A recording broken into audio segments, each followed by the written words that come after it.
You're listening to the Apple Insider Podcast. Episode 150, everyone.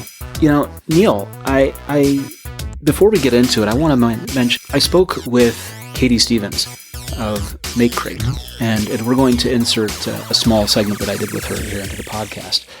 But one of the things that I'm really excited about and really encouraged by is what I see as efforts like hers that are about making STEM, science, technology, engineering, mathematics, something that's sustainable throughout the year. This week has been Computer Science Education Week, and Apple's done the Hour of Code kind of thing, and all kinds of people have been pushing their Raspberry Pi kits and their Arduino kits and things like that. But the difficulty that I have with those things is that they tend to be singular events that everyone forgets about after the week is over. And it's very important for me that we understand where future engineers and future developers come from and encourage that. That's why it was so rewarding to talk with Katie Stevens about MakeCrate. Yeah, it's cool. This is something that Apple's been very invested in as well. Not just the Hour of Code, but with Swift Playgrounds and there's these apps and toys and games out now where you can use Swift to learn to code and program, a robot to do stuff in your house. And all that stuff is really cool, and it's exciting. I think that, stuff like Swift Playgrounds obviously simplifies it in a way that makes it so that it's accessible to people. And then as you want to get into more enthusiast, hobbyist type stuff, a little more hands-on with the building aspect of the hardware, MakeCrate is a good option for that kind of stuff as well. So it's exciting, and I think it's good to get kids interested in this stuff and do it in a way that's very practical. For myself, when I was a kid, I sought out that kind of stuff, but when you're in school, a lot of times the math and the way they teach you the math is not very exciting. And so to have it done in a way that makes it gives it more purpose and is less about solving for the abstract and more about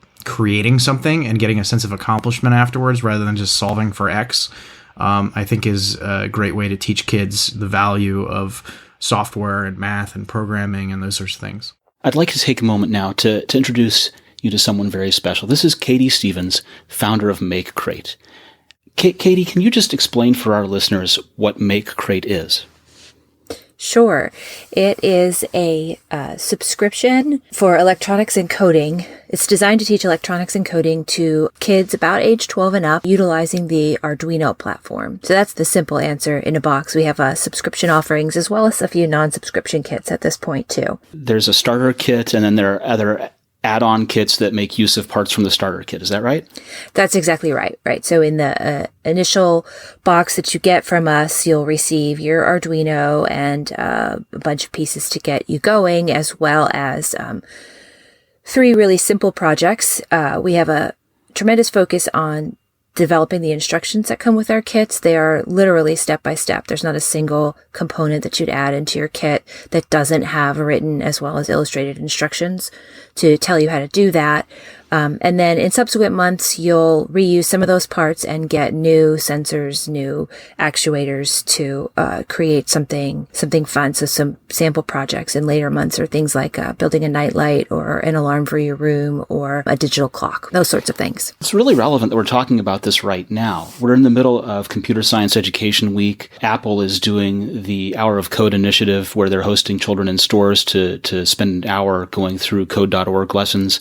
Mm-hmm. Apple's been very supportive all year with Swift Playgrounds, where they've been trying to make it accessible for children to learn Swift programming and also learn how to use Swift to control robots and devices like that. There are all sorts of accessories that are compatible with Swift Playgrounds.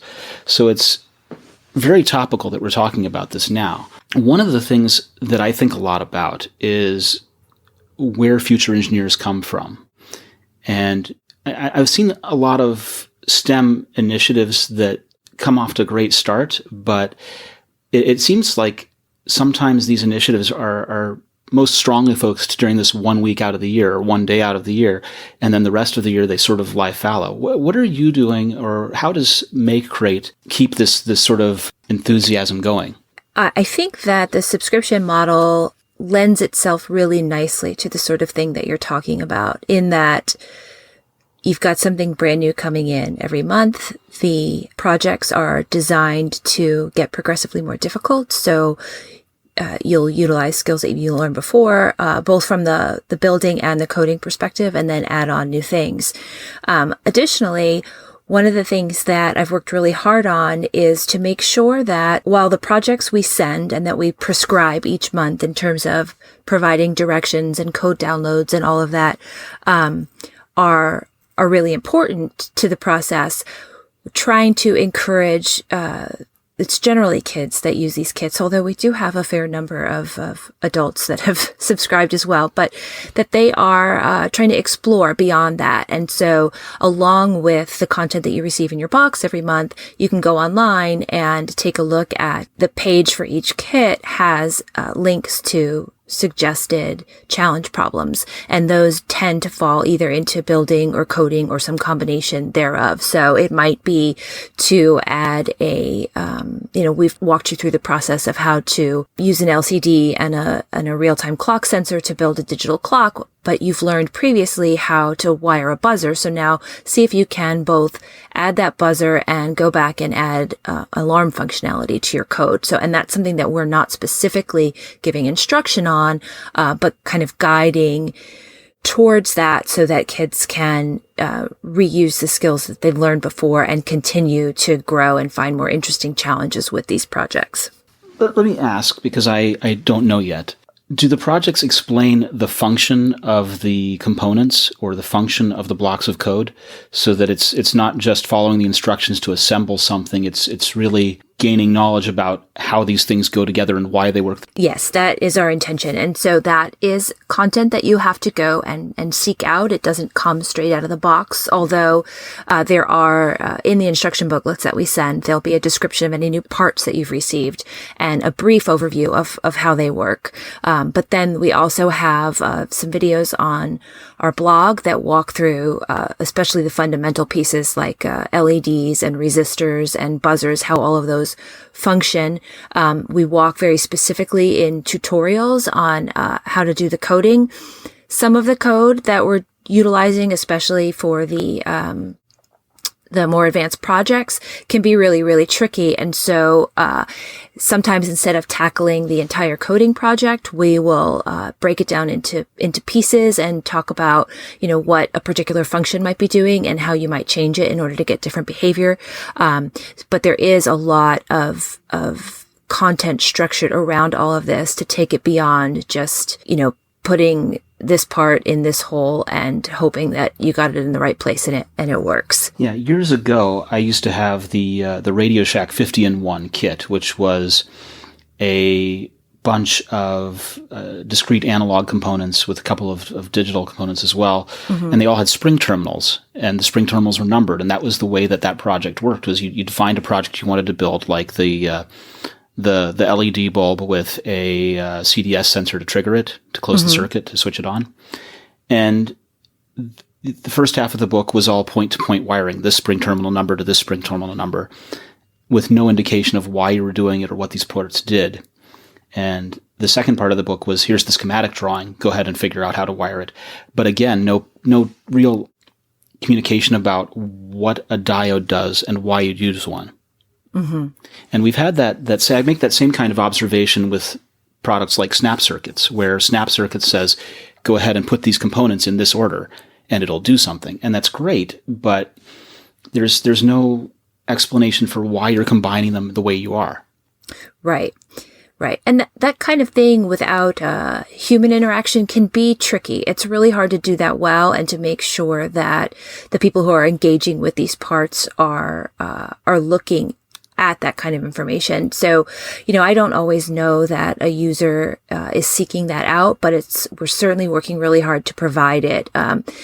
So every month, the project has a specific page on our website that introduces it.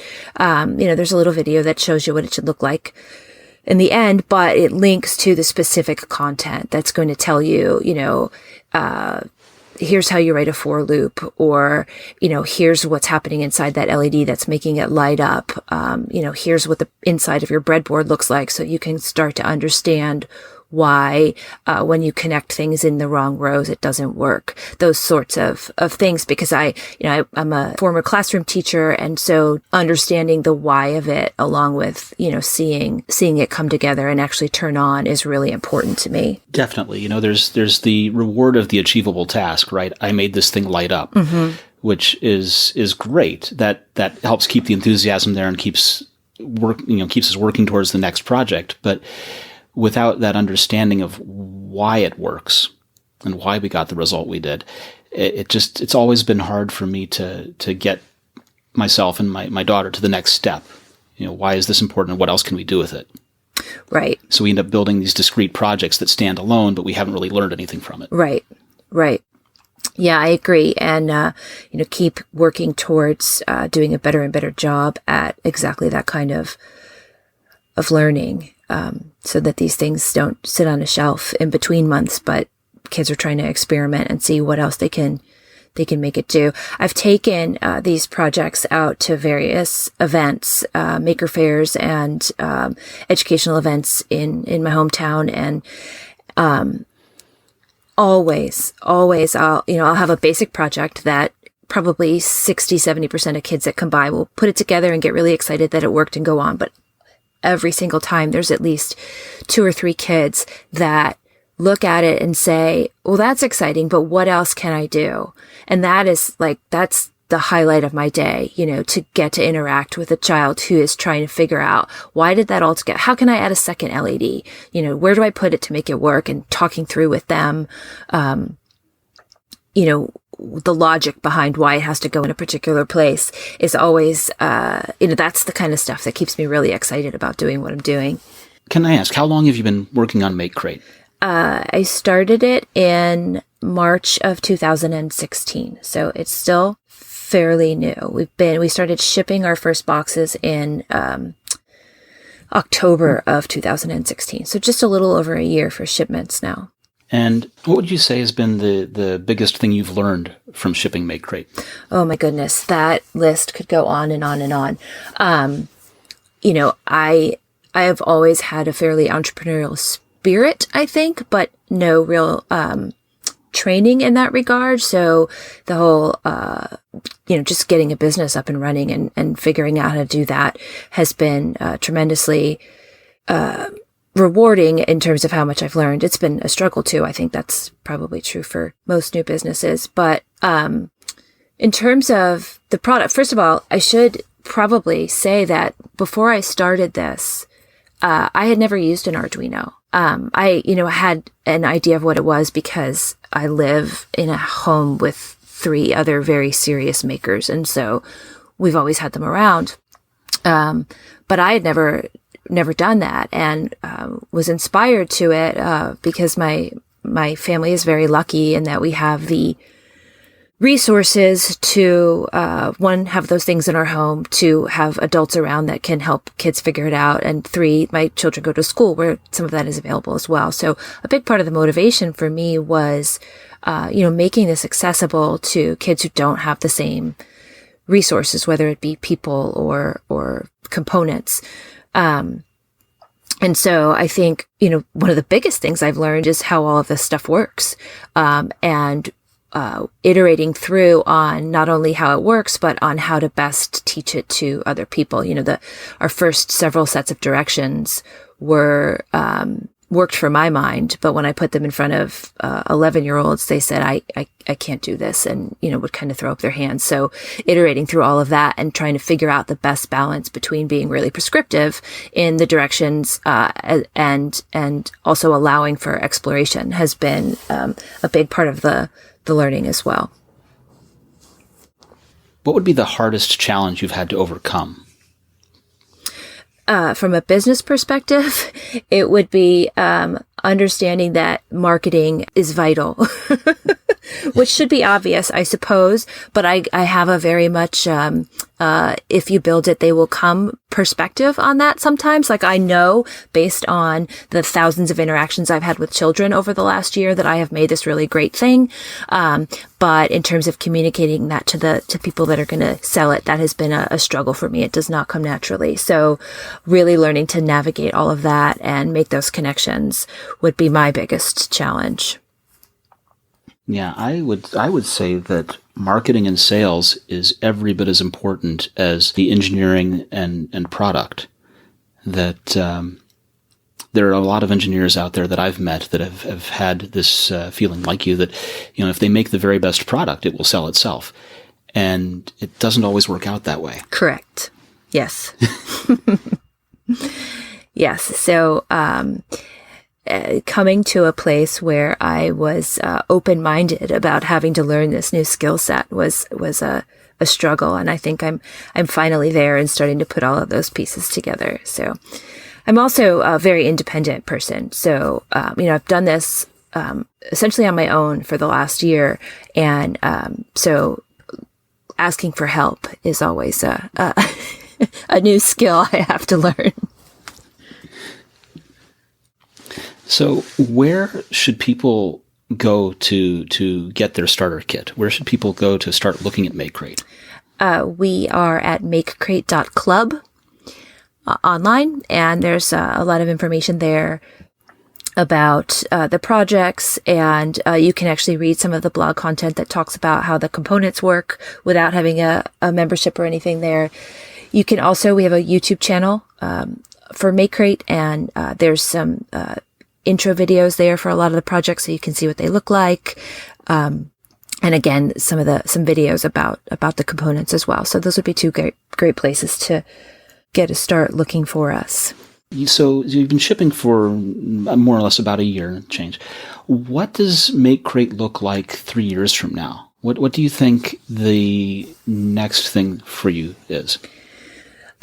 I'm hoping that the next thing for me is to make this available to classroom teachers a little bit more effectively and efficiently. I think that it's the kind of content that classroom teachers are clamoring for. I know that there's a lot of the sales cycles for public schools in particular can be really, really long. And so committing to that will take a lot of work, and also kind of refining exactly what materials need to go to classroom teachers and how to organize that will take some work to make it the most cost effective for them and for my business. But that is really the goal, is to make sure that teachers who want to have this kind of stuff in their classroom can access it. And then, right now the projects that we're doing are really specific to learning the fundamentals of electronics and coding.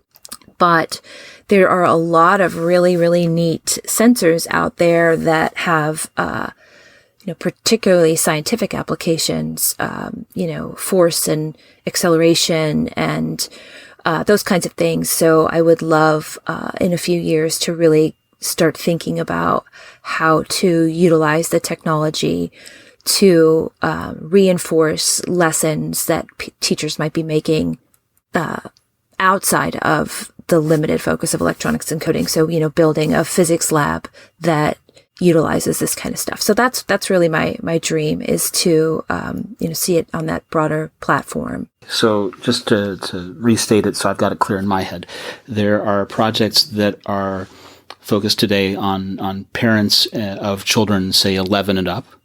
Correct. There's the goal for the future is to get it into the hands of teachers in classrooms for about that same kind of age range.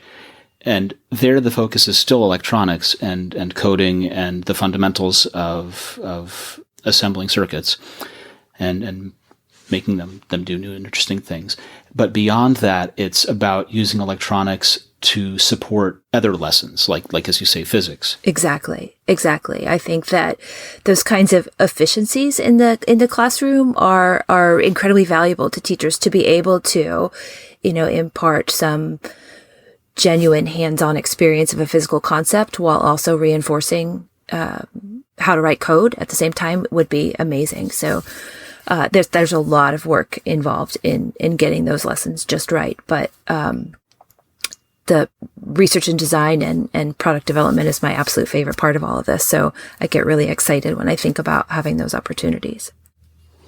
Definitely. Well, I'm glad to help you get the word out and talk about these kinds of projects and products. What else should we know? You should know that we have a sale going on right now.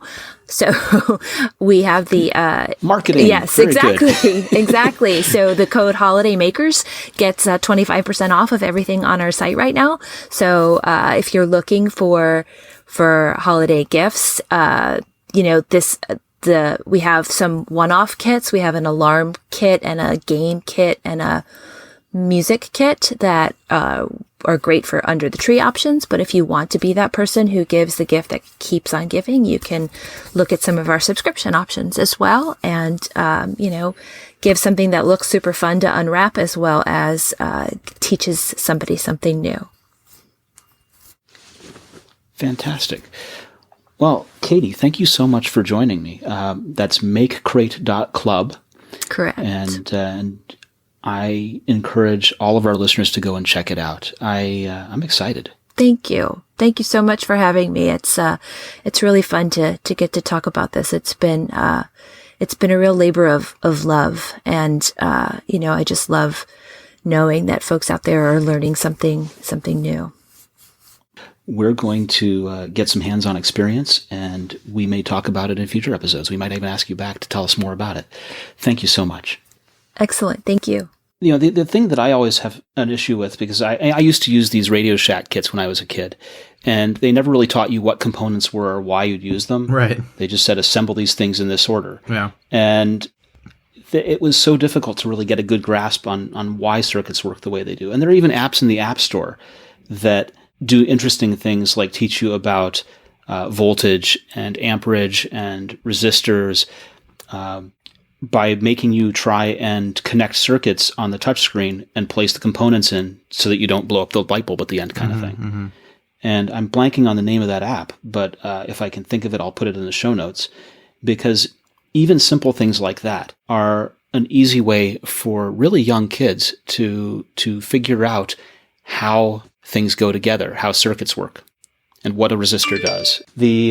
It's just so important that we not just assemble things, but that we understand why they work the way they do when we assemble them. Yeah, exactly.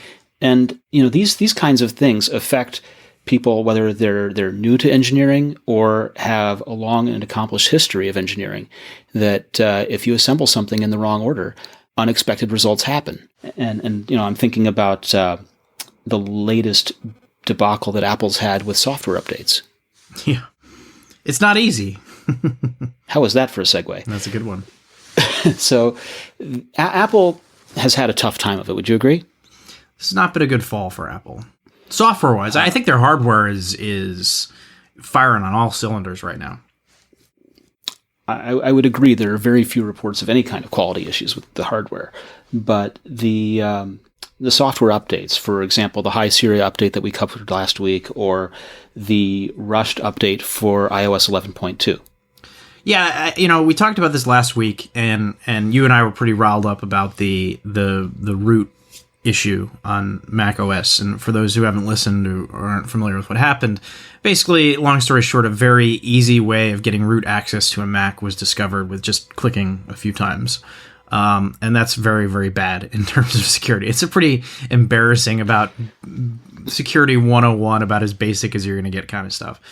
And I should mention that Apple has made a lot of improvements in security for Mac OS over the years, including SIP, which is a way of protecting the system from modification. And so what SIP does is it says that the core system directories and libraries are protected and not allowed to be modified unless you turn SIP off. Right. And you cannot turn SIP off unless you reboot the computer into recovery mode. So even if you had root access, you could not do damage to the core system. You could damage the user's files, and you could, if you wanted to change things in user local, as a subfolder, but for the most part, the system integrity would be preserved. So as bad as having root wide open without a password is, and it is bad, it's not as bad as it would be on other Unix systems like a Linux or a BSD system, for example. Yeah. This was not something that, like, we don't know of any high profile hacks or widespread issues that came out of this, but this was something that was, at least on the Mac side, was reported, as far back as June or July in the Apple developer forums, and it just didn't get around. And then, so last Tuesday or whatever it was, it came out. Apple patched it a day later. Okay, moving on, right? And then Saturday, I was out. I ran a race Saturday morning. I get back to my place, and my wife left her phone behind because she has a Apple Watch Series 3 with GPS, so we ran the race. She didn't need her phone. She's like, I'm just going to leave this at home. And her battery was down to like 40% on her phone from just laying around, and didn't really understand why. And the phone just kept rebooting over and over and over and over and over, and like couldn't even get anything done. And I was completely out of touch. I had been disconnected. I hadn't looked at anything, and I get on my phone and I see that, there's a December 2nd crash bug that's affecting a lot of iPhones and iPads. And so Apple, realizing that there was some sort of an issue, a date issue, I don't even know why or how that would happen, was forced to push out iOS 11.2 in order to fix the problem, because apparently it was fixed in that release update.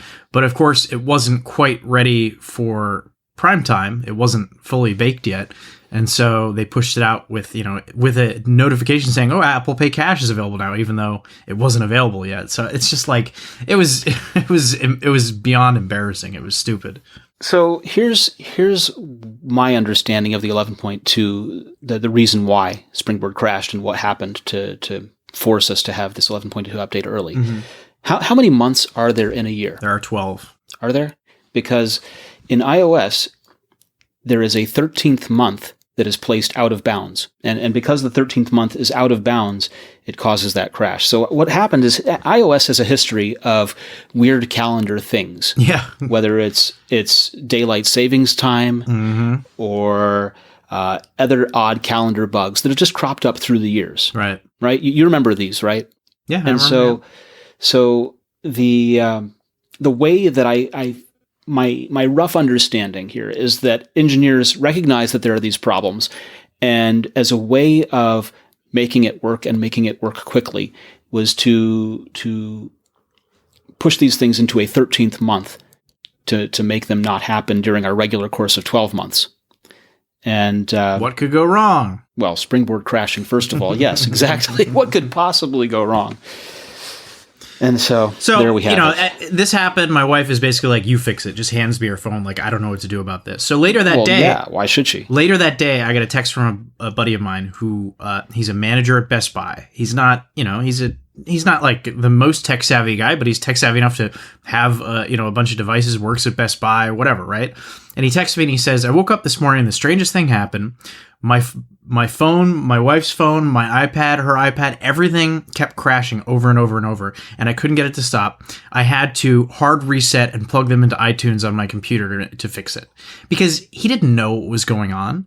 And so he went through this whole process of like restoring his stuff rather than updating to 11.2, because the problem was, if it was bad enough, your phone or your iPad was crashing like every 5 seconds. You couldn't even get into settings and choose and it would continue to download in the background, but you wouldn't know, because you'd go, okay, download the update, and the Springboard would crash, and it would like take a few tries to get it to work. And so, it's one of these things where thankfully it didn't affect my phone. My phone worked fine, but it affected enough people, and it was just right on top of this Mac issue where it was just like a no good, very bad week for Apple. So I wrote this editorial, which upset a lot of readers because I guess you can't say anything bad about Apple.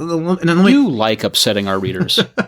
I don't enjoy it. I know you by now. No, I don't. And people that listen to this podcast, I guess either you like me or you don't, whatever. People that listen to this podcast know that you and I are not afraid to call out Apple if we think that they do a bad job. People that read the website are a slightly different audience. A lot of them don't listen to this podcast, and they may not realize that we are that way. I mostly do straight news content on the website. I've been doing this job for 8.5 years. I don't really go out of my way to write editorials because, who cares about my opinion on most stuff. But this was such an egregiously bad week for Apple that I decided to write an editorial just talking about how embarrassing it was.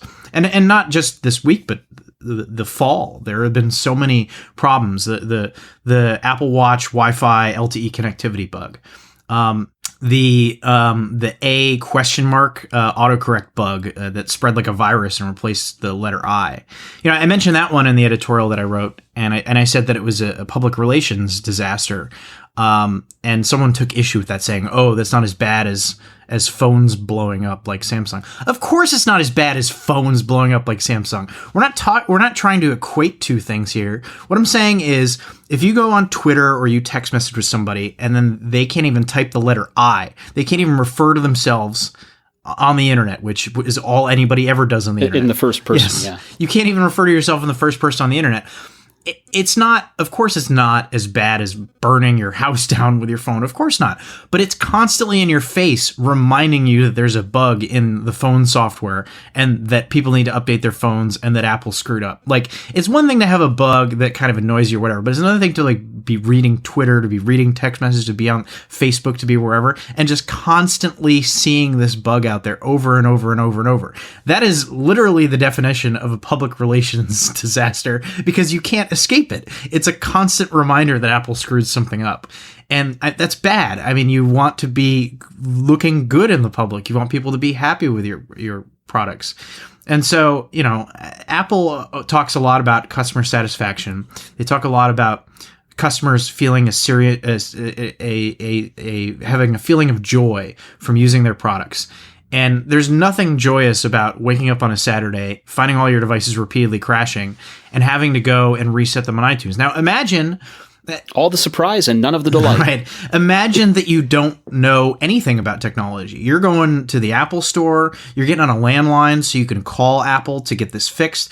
I mean, this is really, really bad. Now, maybe you weren't affected by this issue, or maybe you read AppleInsider and you know to go and install iOS 11.2 to fix it, and maybe you don't think it's that big of a deal. But you have to step away from your personal experience and your personal capabilities and understand that Apple is a mass market company that it sells tens of millions of devices every week.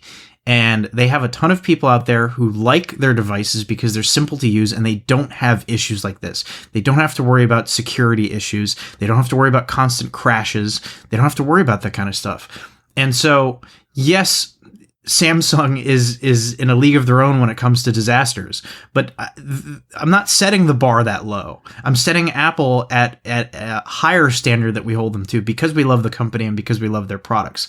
And so that's why when something like this happens, it's very bad for Apple and they need to be called out for it. And that's exactly why I did it. Now, I want to comment on something. In Sure. the past, in years past, you and I have had a great track record of suffering nearly every bug that Apple's come across. Right? You and I have complained at length about, troubles with iOS 8 and keyboards. And this fall's High Sierra all kinds of iMessage things. bug was the worst one because it went on for like 2 months for me and I wasn't getting messages. Right. Yeah. I did not encounter the Springboard crash. I didn't get it on my phone. I don't know what causes it. I don't know what this means. So the fix, if you didn't install iOS 11.2, which this is what makes it even more bizarre, right? The fix, if you were still on 11.1.2, was to go into settings and the notifications and disable notifications for every single app. Now, if your Springboard is crashing every 6 seconds, you can't. That's a long process, especially if you have 200 some odd apps installed on your phone, as most people do. So yeah. And or how are if you, you're us and you have 800 apps. So. And how are you supposed to know that if you just pick up your phone and it's not working? So here's what I have been doing. From the Mac App Store, mm-hmm. on the Mac side of things, mm-hmm. there's an app that Apple publishes called Apple Configurator 2. Mm-hmm.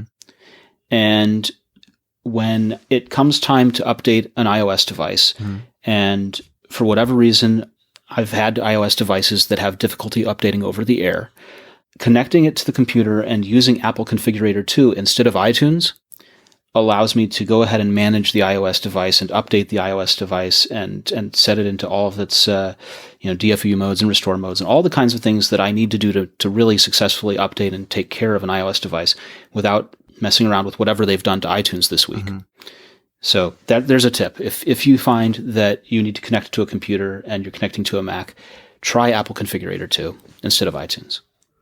And the sky is not falling. Apple will be all right. They'll get through this, but they need to get their act together on this software because this fall has been very, very bad for Apple software across the board, all the platforms. Well, it's just not good. A question is, if they don't get their act together, how long can they continue to not get their act together before it actually does real damage?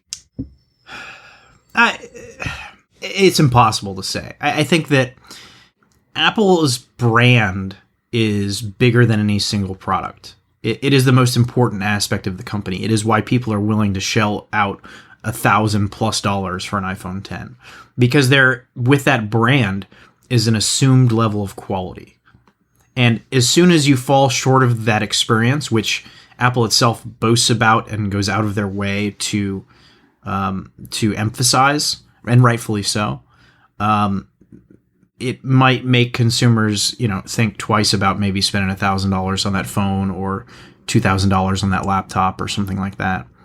The moment that you start to get frustrated with your device to the point that you're just like, you just want to throw it out the window, that is not a good experience for customers. And, it breaks the romance. The honeymoon is over.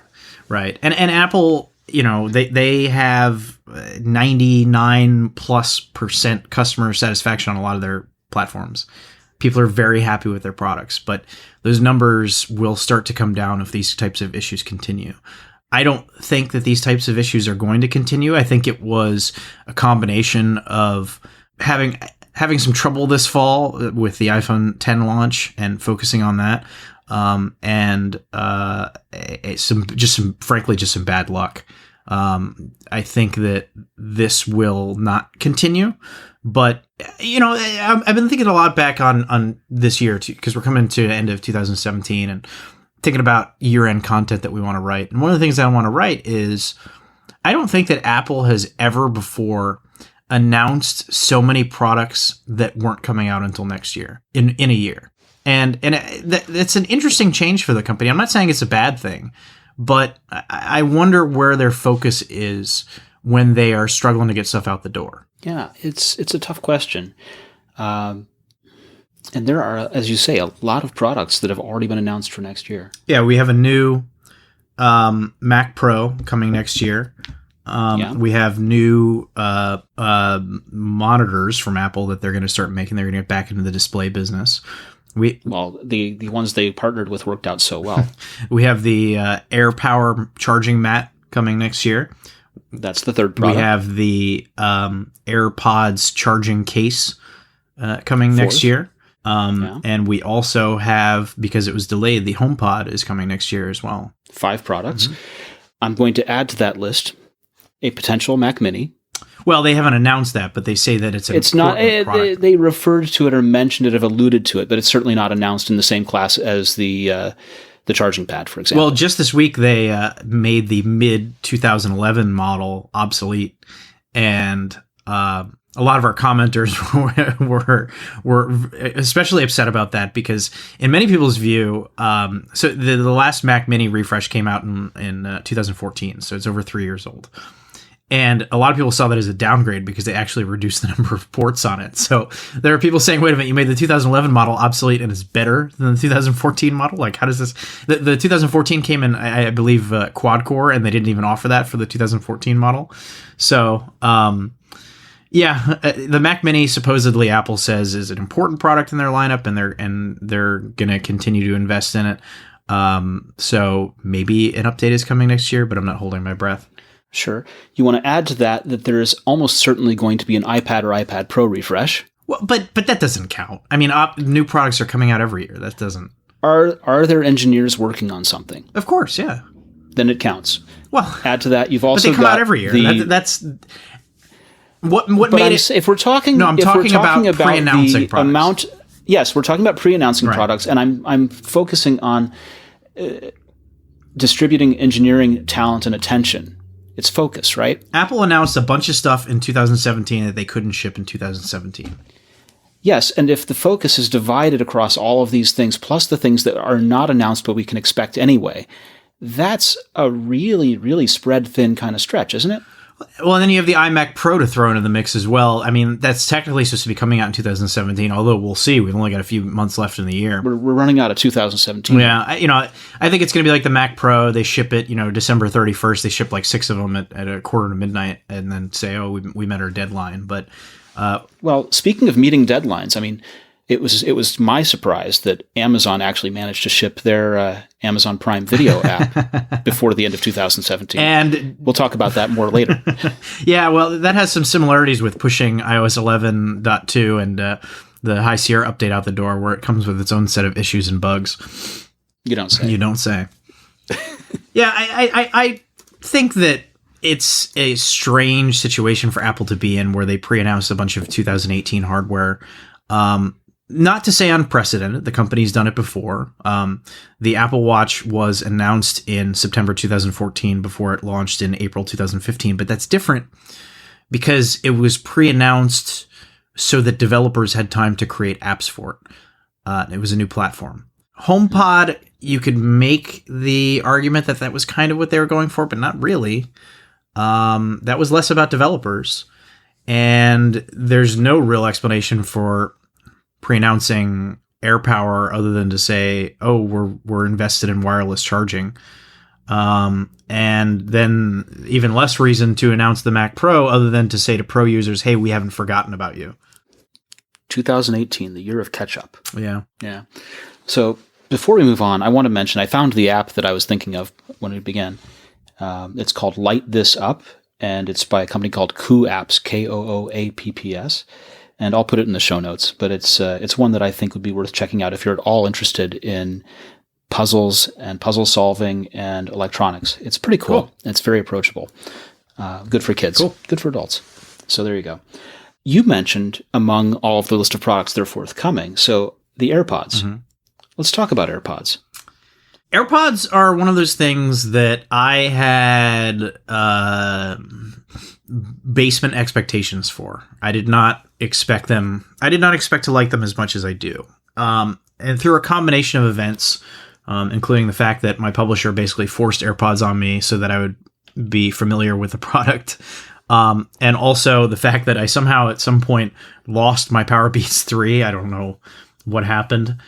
They've become my go-to for out-of-the-house headphones. I wear them. Do you walk around wearing them in the middle of the day? I mean, I don't leave the house. Do I find you in the grocery store wearing AirPods? Not in the grocery store, but on the train, yes. Running, yes. At the gym, yes. Yeah. I did have... I mentioned that I ran a race on Saturday. It was just a short 5K.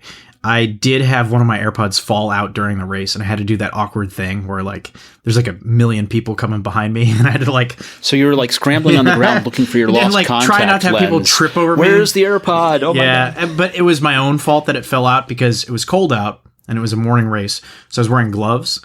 And I do this thing where I'm still paranoid about them falling out of my ears, even though they've never fallen out on their own. But I'll do this thing where I'll take just my fingertip and just kind of gently push it back into my ear a little more tightly. But because I was wearing gloves, I don't really know, you can't feel where anything is. My hand kind of flipped up and knocked the stem and knocked the AirPod out. So it was my fault. I'm the one that knocked it out. But by trying to make it fit more snugly. Right. You took it's like a nervous habit that I have where, every 4 or 5 minutes, just take a fingertip, just kind of push it down just to make sure it's really in my ear good.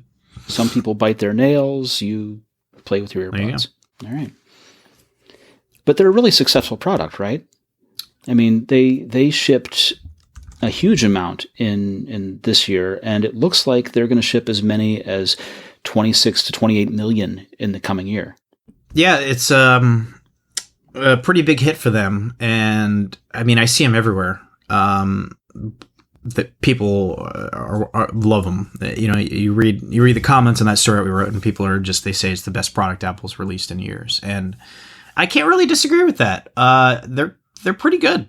They're great pocketable headphones. They work. The connection has been rock solid for me. I use them to exercise. I use them when I'm going around town. I think that as far as all-purpose headphones go, they're pretty hard to beat. Yeah, I think they look a little silly. I admit that, and especially on the few people that I do see in the grocery store wearing them. But as you say, you see them everywhere, and they seem to be comfortable for most people. They seem to stay in for most people, and between the W1 chip and their battery life, they seem to do the job for most people. If you like them, enjoy them. That's what I say. Yeah, and if they ship 28 million in 2018, I mean that's huge. That could be Apple's third biggest product that they sell in terms of volume. iPhone obviously far and away number one. iPad would be number two. They haven't announced watch numbers, but even if they're selling 5 million a quarter on the watch, which would be a really good number. So what is the cost of AirPods? $159. Okay, so 28 million units sold is $4,452,000,000. Pretty good market. Now that's not the net. That's not their actual Obviously, profit, but that's just what's collected in at the retail till. That's not a small number. And one of the interesting things about AirPods that a lot of people don't appreciate is I don't know what the margins are on the product. I'm sure it's not bad, but Apple really came in with an aggressive price on AirPods. Before AirPods were announced, completely wireless headphones that were the first ones to come to market were at like $250, $300. And even Apple's own Powerbeats 3 retail for $200. So to come in at $160 with entirely new technology that was not widely used at the time, and to really undercut all the competitors is a testament to Apple being smart about pricing with that product, but also to how far ahead of everybody else they are in wireless and miniaturization of technology. They've always been good at miniaturization. The first time that they shipped the iPhone earbuds with the microphone on it, they used a smaller process. The PCB and the soldering was at such a fine pitch that not every shop could do it. You had to find special manufacturers who could meet that fine pitch if you were going to use that microphone. I saw something about this a few months ago where a woman online was talking about she was looking for an Android watch. She wanted a round-faced watch.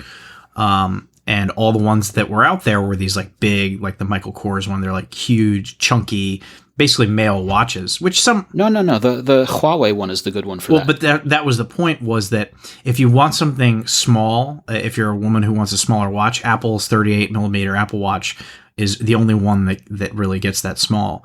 No, the Huawei one for women is that size. Right, but there isn't a huge market for it, is my point. Correct. Apple is in a league of their own when it comes to miniaturization of technology. Nobody can make as good of an experience at that small of a form factor. And so pretty much all the Android watches you're going to find out there are these huge, chunky, big things that accommodate for their inability to make it small by having it designed bigger. So, it just goes back to that point of Apple is in a league of their own when it comes to miniaturization of technology. Well, Huawei did it. They reduced the size for a woman's watch nicely. And Motorola tried to reduce the 360 to make it fit that smaller size as well, although they didn't quite get as small as the Huawei did. But the problem was, and Motorola found this out, is that the market for Android Wear watches is quite small. And so your friend who's searching for an Android Wear watch for women really only has one option. It's that Huawei model, because Motorola killed their program entirely. Well, it wasn't my friend. It was just it was somebody who wrote something online. I didn't know the person. We're all friends online. Facebook insists. Yeah, come on. Absolutely. LG has hinted that they're going to begin making OLED panels for Apple's iPhone X. So this is a Korea Herald report that says that LG is basically saying in a regulatory filing that they haven't confirmed anything in detail, but it appears that they're going to be making the OLED panels. We had reports before that we've discussed that said they wouldn't be able to actually do that in quantity until 2019. But here we are. We know that Apple likes to have multiple suppliers for parts. They don't like to be constrained. What do you think about that? Do you think it seems plausible? It's possible they're not going to be able to create as much capacity as Samsung. It might be, it might help Apple's supply chain diversity a little bit, but in terms of consumers, it doesn't really mean anything because they're both going to have to meet the same standards that Apple has. So if you buy an iPhone 10 and it has an LG display, you won't even know. Right. And that's something that we watched when the iPhone 10 debuted, was that a lot of people compared it with phones that had the LG panels in it. And there was a noticeable difference in quality, especially even trying to view them off axis. Yeah, Apple's not going to let that out of the factory that way. So if this comes to pass, it's good for Apple's bottom line, but it has no effect on consumers. There you go. What does the number A1862 mean to you? The aforementioned iMac Pro, which is supposed to be coming at some point, was given a model number through a regulatory filing in Europe. So we will see when it ships and what's going on. I'm very excited about this iMac Pro. Not that I could afford one, but I'm very excited because that maybe your publisher will push one on you. Maybe I don't even have the desk space for it. So, I am dying to know what is up with this A10 processor in it. We talked about it in the podcast a few weeks ago, but leaked information from High Sierra suggests that this desktop is going to have a mobile processor in it. And I have theories as to why, but I don't really know.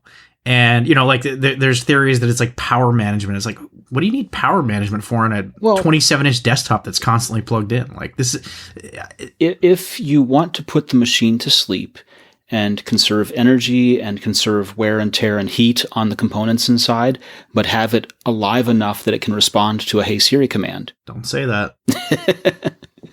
Right? And also one of the other things that we saw in there was that it runs secure boot process instead of through the Intel processor and UEFI. It runs secure boot through the A10X, which Fusion. All sounds like really great features for a MacBook Pro. It does not sound like something that needs to debut on a $5,000 desktop.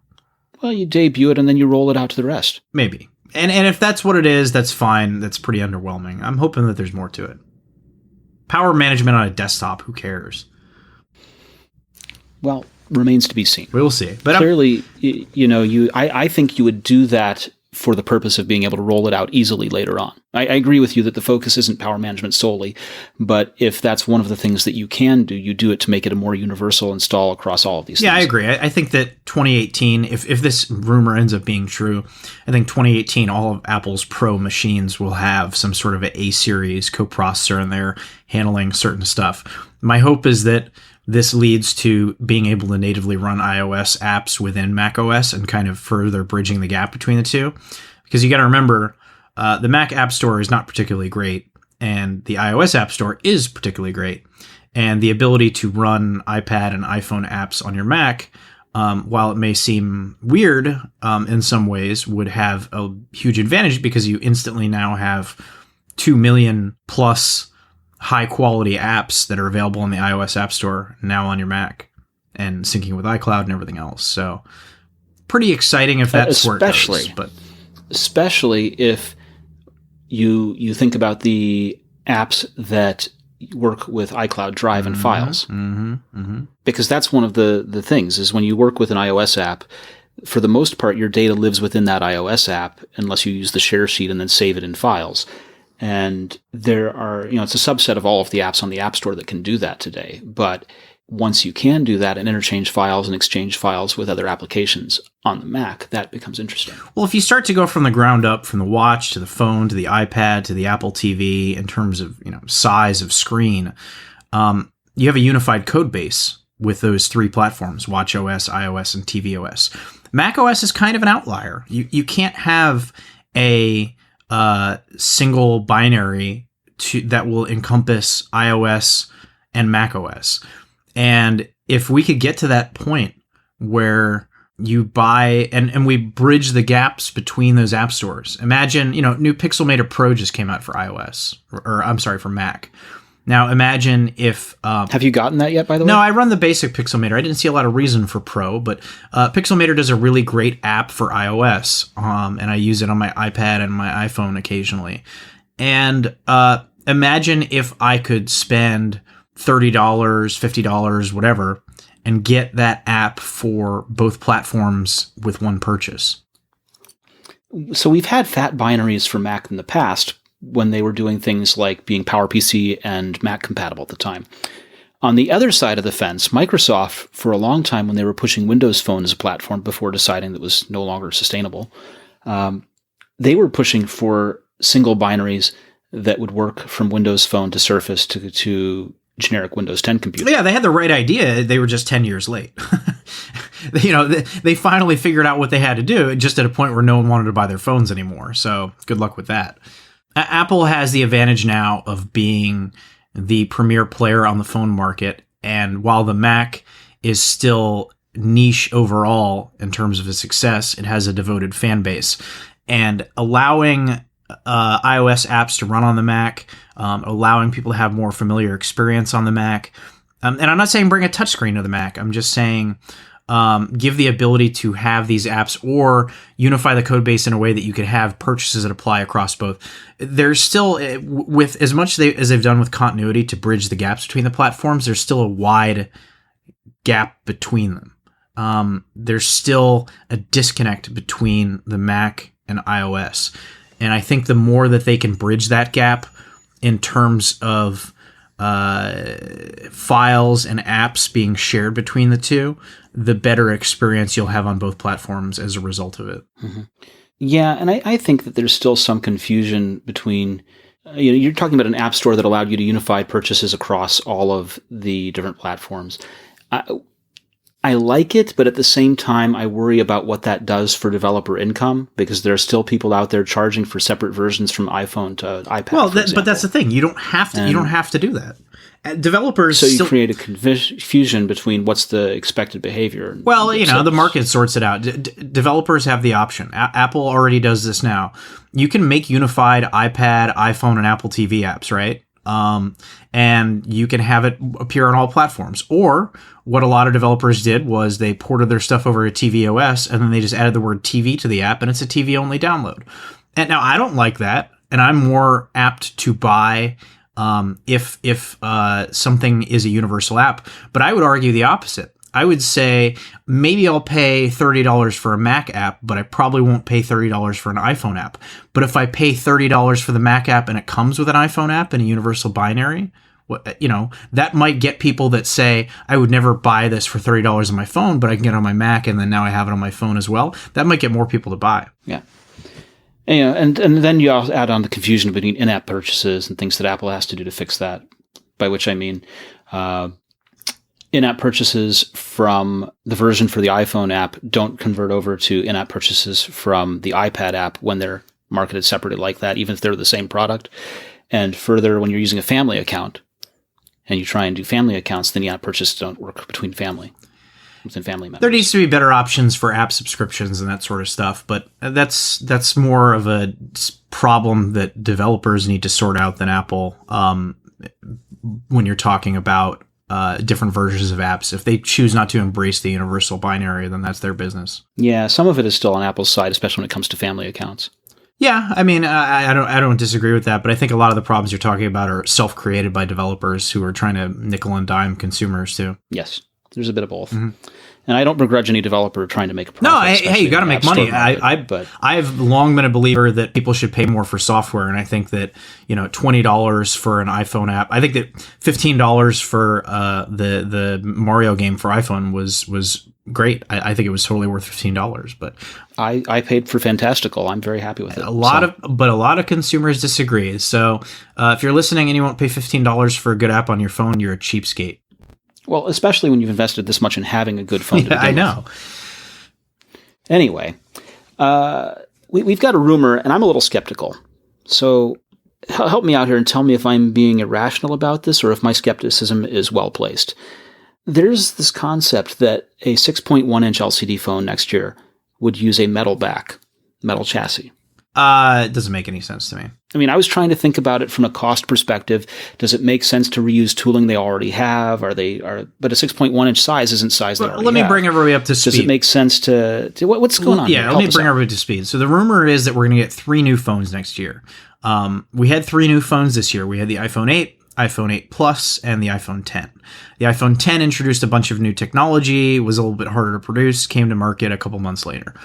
The belief is that by next year, Apple will have a lot of those issues resolved, and the new primary flagship phone will be the iPhone 10. That will be accompanied by a plus-sized version of it, so-called iPhone 10 Plus.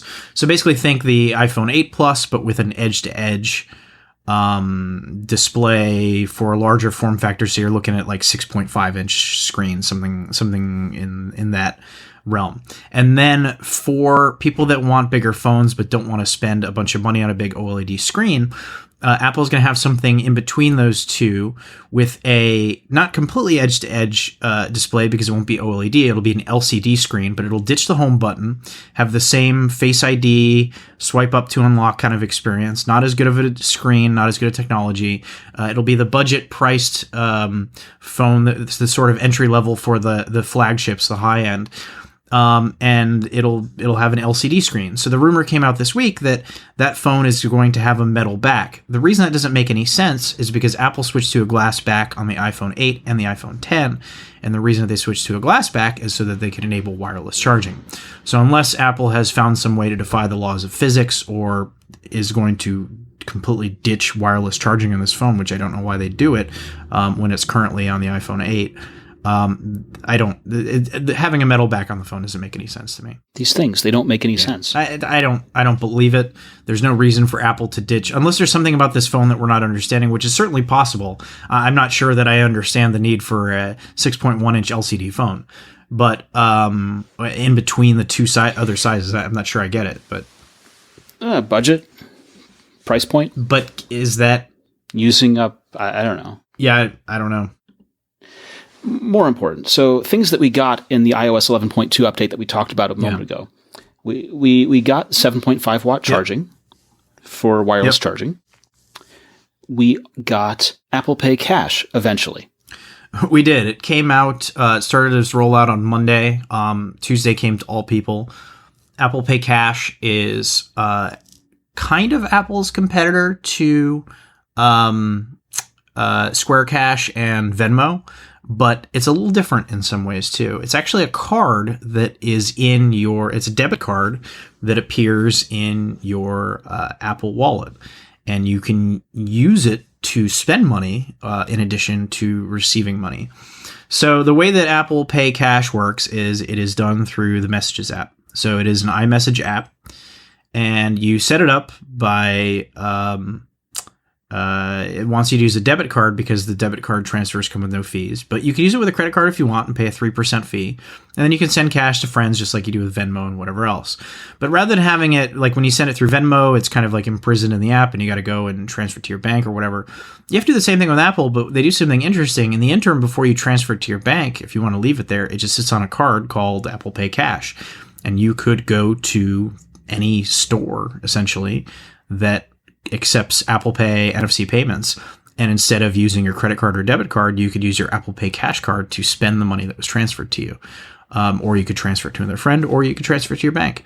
So I think that most people, I think that 99% of the use of Apple Pay Cash will be just transferring money to friends. But I guess if you really wanted to transfer money from your bank to an Apple Pay Cash card and spend money that way, you could do that as well. It is done through Green Dot Bank, which is partnered with Discover Network. So what I'm curious about is Discover tends to be not as widely accepted as the likes of Visa, MasterCard, American Express. But it's used as a debit. It's Discover Debit. So I don't know if any of these places exist, but if any listeners experience this, I would be curious to find out if there is a place that accepts Apple Pay but does not accept Discover. I would be curious if you can use your Apple Pay Cash card there because Discover is doing the rails for it. Now, I know that we internally had over at the AppleInsider Cabal headquarters with a huge discussion around credit cards and fees and cash back and all of that. Because this is a Discover debit card, that discussion was one of the things that we were getting into, but was kind of off track from Apple Pay Cash.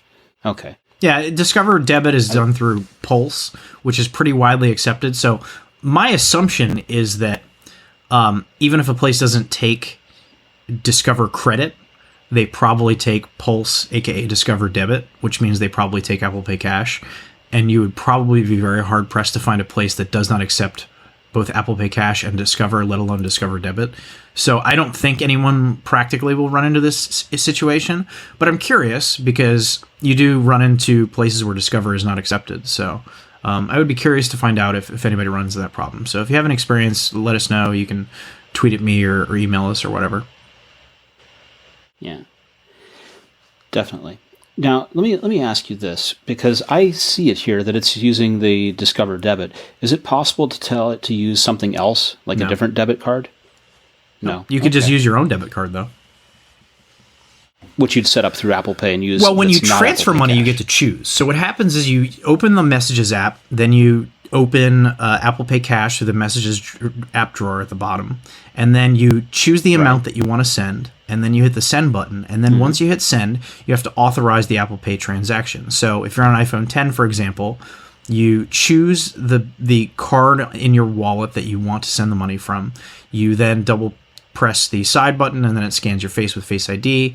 I assume that if you're using an older phone, you just use Touch ID, same thing. But you have to, much like before you do an Apple Pay transaction on your phone, you have to choose if you're doing like an in-app purchase or if using your Mac or something like that, you have the option to choose the card.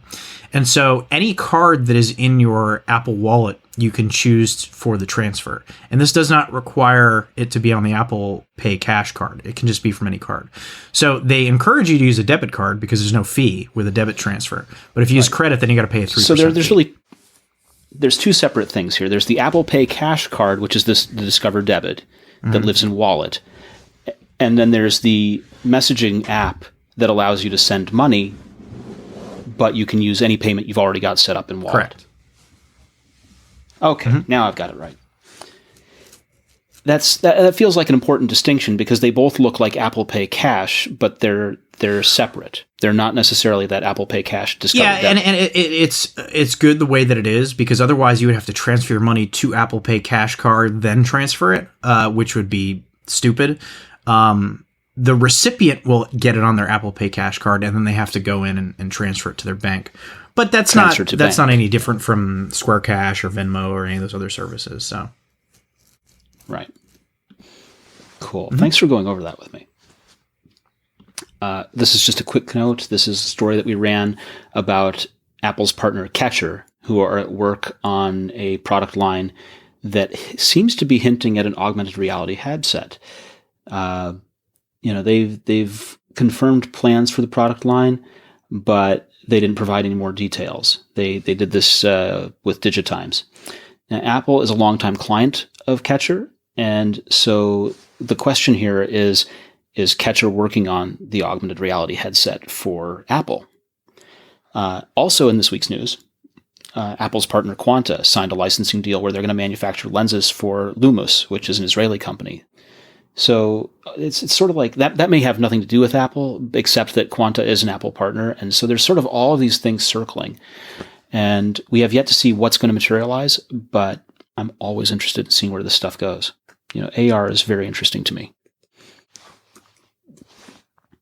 And it's come to that time again where I want to tell you about a product that we've used here that's been really successful at the AppleInsider South headquarters, which is what I'm calling my office. Eero is a mesh Wi-Fi network system. And the reason why you'd want a mesh Wi-Fi network system is that the single router Wi-Fi model just doesn't work well for an increasingly high bandwidth world that you need to be able to distribute strong signal everywhere. It used to be okay if you'd have your Wi-Fi router in one central location and it would distribute the signal, and the edges of the network and the edges of your home might not get a strong signal. That's not okay. It's not all right. And so whatever your Wi-Fi needs, Eero has the power to seamlessly blanket your home in fast, reliable Wi-Fi. And you can do it via Ethernet, wireless, or any combination. You simply set it on a flat surface, you plug it into a wall outlet, and it expands coverage into any room. And with the addition of a third 5 gigahertz radio, the second-gen Eero is now tri-band, which means that it's twice as fast, and it lets customers do more in every room of their house simultaneously. The reason why tri-band and having that third 5 gigahertz radio is important is because if you don't have it and you're using just one 2.4 gigahertz and one 5 gigahertz band, then you have to use it for both the traffic to and from your client devices and also the backhaul to the other mesh node points. So it effectively halves your bandwidth. By adding this third 5 gigahertz radio, they're making it a ton faster. You don't have to use the same radios that you're using for client devices to do the backhaul to the main mesh node. And with the addition of a thread radio, Eero can connect to low-power devices such as locks, doorbells, and other sensors that are part of the Google Thread network. Meanwhile, Eero Beacon is half the size, so Eero Beacon is a mesh node point, and it's even more powerful than the original Eero. Whichever model you choose, Eero's got incredible customer support you can call and get a hold of a Wi-Fi expert within 30 minutes.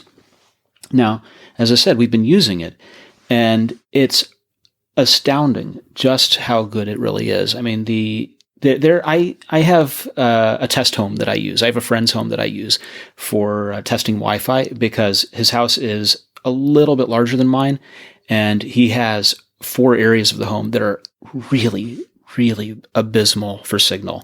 One of them is right by his Apple TV, where his TV is mounted. So he gets absolutely no signal where his Apple TV is.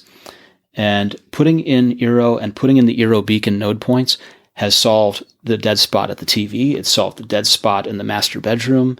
It solved the weak spots above the garage, in the room above the garage. It's totally fixed all of the problems. And, you know, in years past, he'd been trying to use things like Wi-Fi extenders, which, as said, you know, they half your bandwidth. So faster speeds, better coverage, Eero. For free overnight shipping to the US or Canada, visit Eero.com, that's EERO.com, and select overnight as the shipping option, and enter Crunchy at checkout. That's Eero.com, offer code Crunchy at checkout. Speaking of TV and Apple TV, I just recommended to my friend with the slightly larger house and the bad Wi-Fi that's now fixed to download the Amazon Prime Video app to his Apple TVs. He's a big Amazon Prime Video watcher. They are at that house. They use Hulu and they use Sony's PS View streaming service and Prime Video. And so they have one Apple TV, and they've been getting an Amazon Fire Stick or the 4K Amazon dongle. Yeah, if you use the service, it's exciting. Their There's such an abundance of content out there that I've never even bothered to check out anything on Amazon Prime Video. Now that it's on the Apple TV, I might be more inclined to check it out. But yeah, previously people would have to get the Prime Video app on their phone and then AirPlay it to their TV. So this kind of removes that, helps in discovery, makes it a little easier. But not only that, it goes above and beyond. It integrates into Apple's TV app. So you can more easily find content. It can recommend stuff that based on what you've watched before. You can search through Siri. So pretty cool. A lot of people were questioning whether this was going to come out this year. It was announced to come out this year, and then Amazon was mum.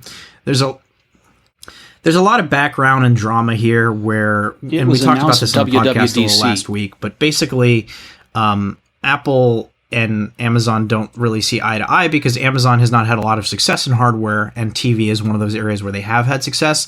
So they have a little bit of leverage over Apple, so they try to use that leverage, so to speak. So there were some conspiracy theories that this app may not launch this year.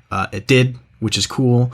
Unfortunately, it supports 4K and HDR, but doesn't support 5.1 sound.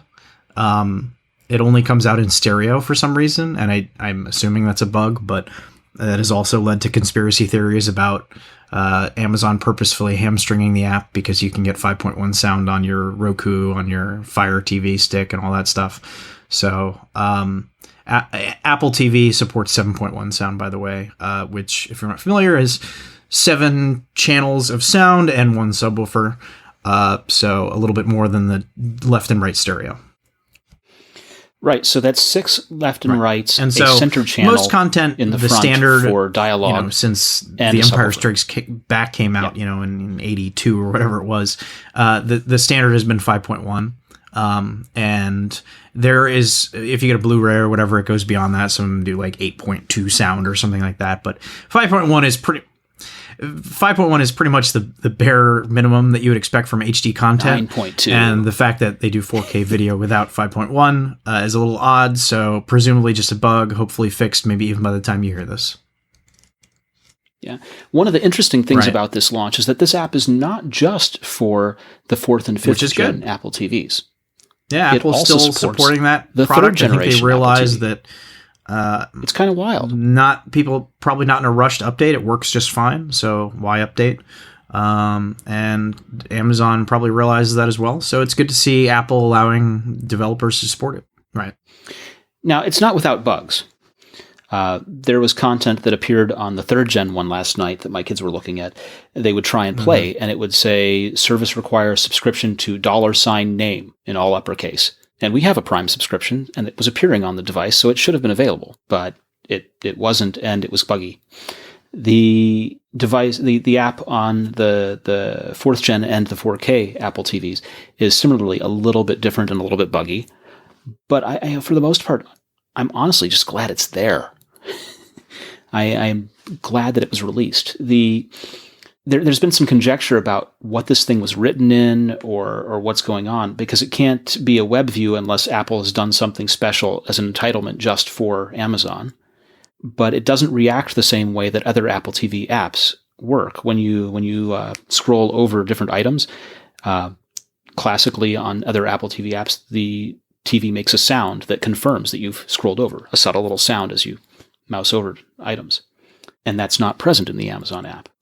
When you've got the toolbar across the top, the menu bar that says search home, originals, movies, TV, things like that.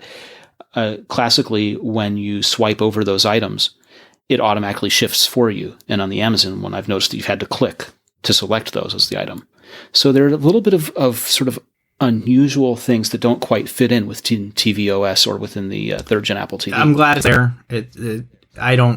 I probably won't be using it. I haven't even finished the latest season of Stranger Things, so one thing at a time. But I'm glad it's there, and it's good, and more content, and more options are good. So if nothing else, in there you go. By the time this podcast releases, actually Friday, the Grand Tour is coming back.